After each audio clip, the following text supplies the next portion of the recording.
नमस्कार, मैं हूं शम्स ताहर खान और आप देख रहे हैं वारदात। तहखाना बंद, अब डांस चालू। मुंबई में चोरी छुपे तहखानों और बंद कमरों के अंदर चल रहे डांस बारों को आखिरकार 10 साल बाद खुली हवा में सांस लेने की इजाजत मिल ही गई।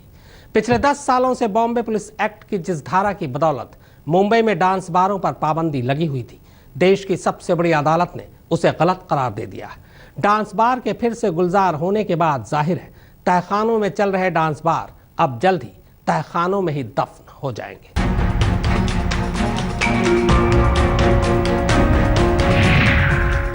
इधर मुंबई में डांस बार बंद हुआ और उधर उसी मुंबई में ये चालू। पहले बियर बार, फिर हुक्का बार और फिर तहखाने में सारे बार।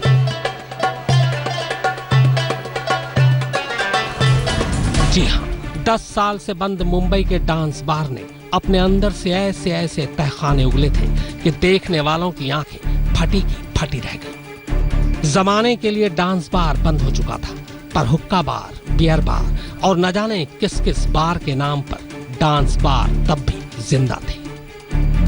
बस फर्क ये था कि डांस बार की थिरकती लड़कियां अब फ्लोर से उठाकर तहखाने में पहुंचा दी गई थी। सारा धंधा भूल भुलैया जैसे रास्तों, कमरों और सुरंगनुमा तहखानों में उतर आया था। धंधा ओपन डांस फ्लोर से काले तहखाने में पहुंचा तो धंधे की कालिक भी और काली होती गई। डांस के नाम पर तहखानों में जिस्म फरोशी का धंधा तेजी से फलने फूलने लगा।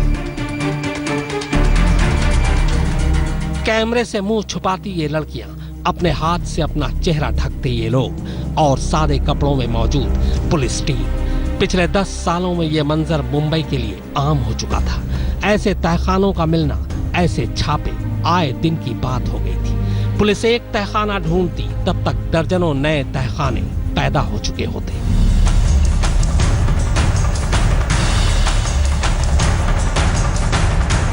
जिस अश्लीलता और कानून व्यवस्था के नाम पर महाराष्ट्र सरकार ने 10 साल पहले डांस बार बंद करवा दिया था, वो दरअसल कभी पूरी तरह बंद हुआ ही नहीं था।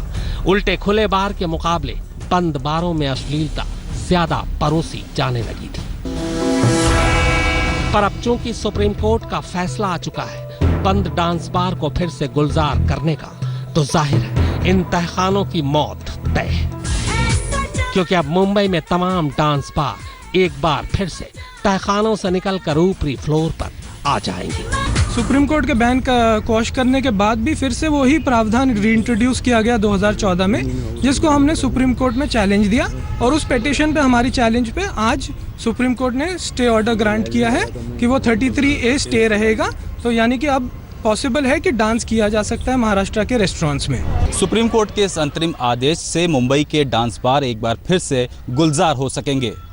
डांस बार में अश्लीलता के नाम पर कार्रवाई करने का अधिकार सरकार के पास बरकरार रहेगा, लेकिन कोर्ट ने इस पर भी सरकार को हिदायत करते हुए कहा है कि रेगुलेशन के नाम पर सरकार पाबंदी न करने लगे।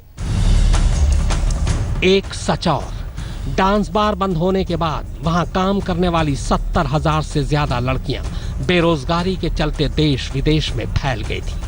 उनमें से बहुतों को मजबूरन जिसमें फरोशी के गलीज धंधे तक में उतरना पड़ा था।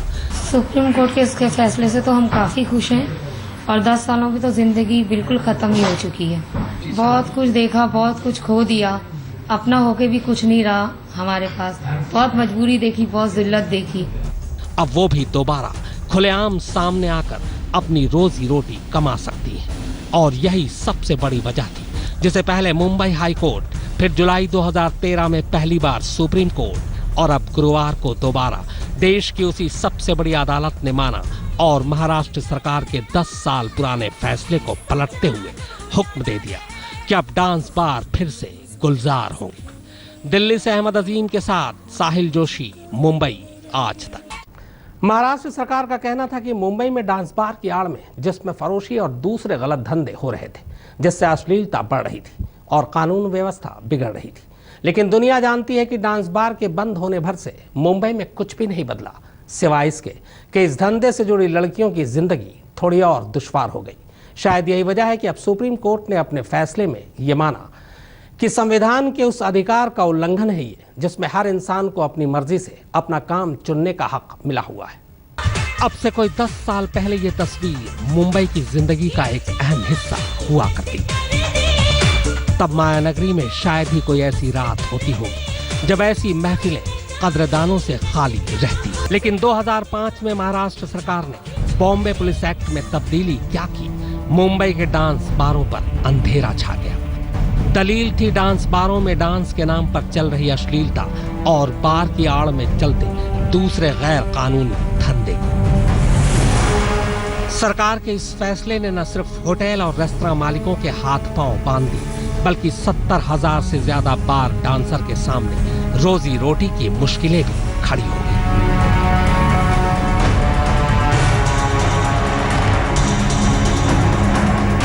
इसी के बाद बात लोअर कोर्ट से शुरू होकर हाई कोर्ट के गलियारों से होती हुई हिंदुस्तान की सबसे बड़ी अदालत में जा पहुंची थी।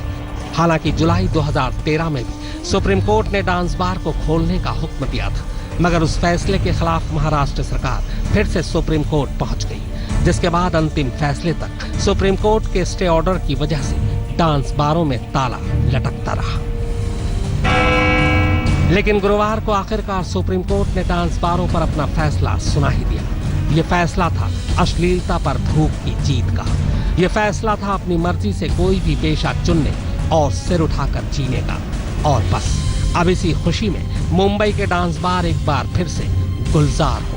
बहुत बढ़िया फैसला है, क्योंकि जब सरकार ने हाई कोर्ट सुप्रीम कोर्ट के ऑर्डर मानने से इनकार कर दिया तो उन्होंने ये इंटरिम ऑर्डर दे दिया कि आप इसको इमीडिएट शुरू कीजिए, और डांस के ऊपर जो बैन लाया है उसके ऊपर स्टे दे दिया। राज्य में डांस बार जिस समय चल रहे थे उस समय जिस प्रकार की प्रवृत्तियां हमको दिखाई पड़ी, वो प्रवृत्तियां राज्य में फिर से तैयार न हो, इस बारे में राज्य सरकार सजग रहेगी। दरअसल साल 2005 में महाराष्ट्र सरकार ने बॉम्बे पुलिस एक्ट में 2 धाराएं सेक्शन 33A और B को शामिल किया था।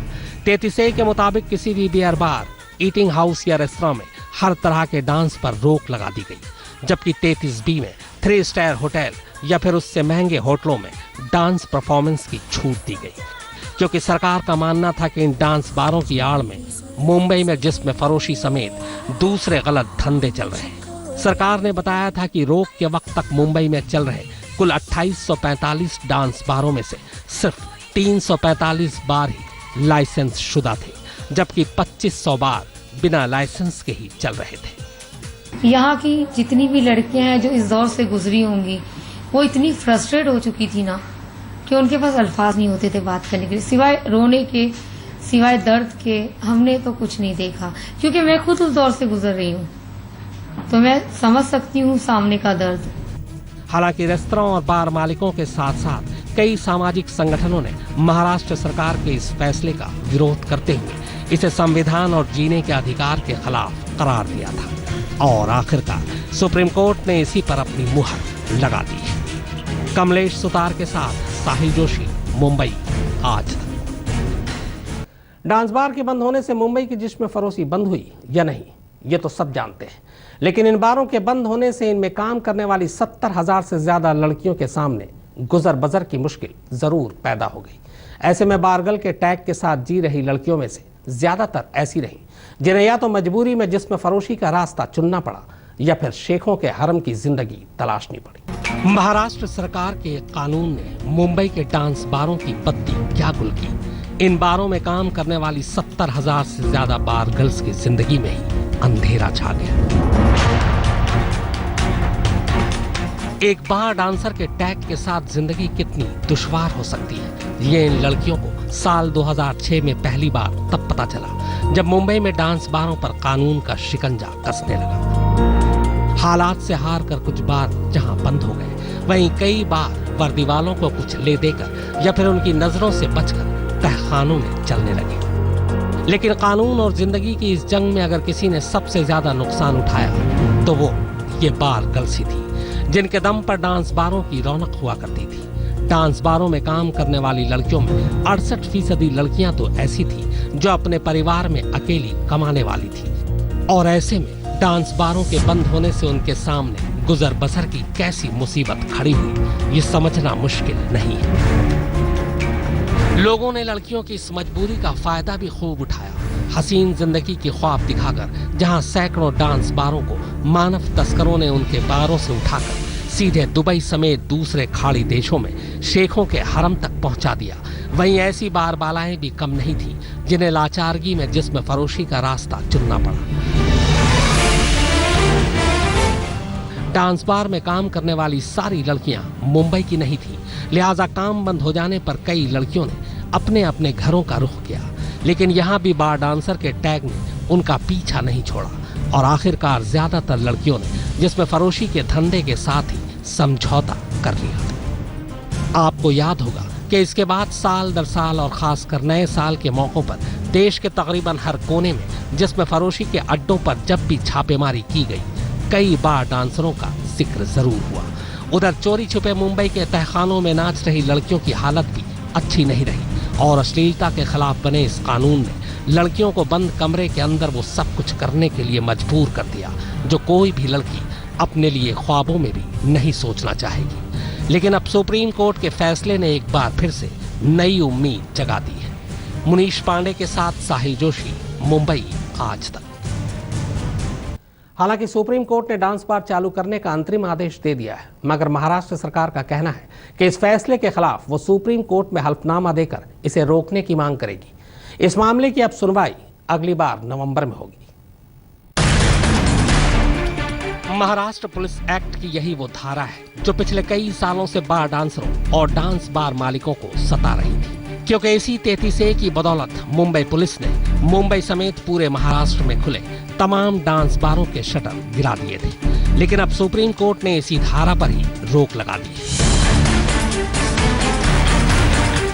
कोर्ट ने कहा है कि मुंबई पुलिस एक्ट की ये धारा संविधान की उस धारा के ठीक उलट है जो हिंदुस्तान के हर शहरी को अपनी पसंद का काम करने की इजाजत देती है। दरअसल संविधान की धारा 19(1)G में हर नागरिक को स्वाभिमान के साथ अपना काम करने देने की छूट देती है। सुप्रीम कोर्ट ने कहा कि 33A की बदौलत मुंबई के डांस बारों से जुड़े हजारों लोग अपनी मर्जी से रोजी रोटी कमाने से महरूम हो गए थे, जो सही नहीं है। हालांकि कोर्ट ने आगाह भी किया कि महाराष्ट्र पुलिस एक्ट की धारा 33A पर रोक लगाने का मतलब ये कतई नहीं है कि डांस बारों में अश्लीलता संबंधी नियम कानूनों की अनदेखी की जाए। कोर्ट ने कहा कि ये तय करना बार लाइसेंस अथॉरिटी और बार मालिकों की जिम्मेदारी है कि वो बार डांसरों की मर्यादा का उल्लंघन न होने दें और अश्लीलता को रोकें। अब सुप्रीम कोर्ट के इस आदेश के बाद जहां मुंबई के डांस बार एक बार फिर से गुलजार होंगे, वहीं महाराष्ट्र सरकार को डांस बार और रेस्तरां के लिए कानून के मुताबिक लाइसेंस देने होंगे।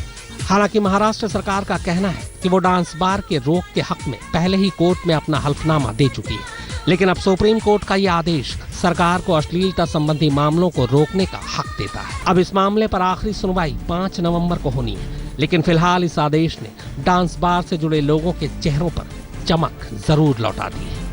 कहने को तो महाराष्ट्र में डांस बार पिछले 10 सालों से बंद है, लेकिन महाराष्ट्र के हर बड़े शहर में बार के नाम पर गैरकानूनी धंधा पिछले 10 सालों से लगातार चल रहा था।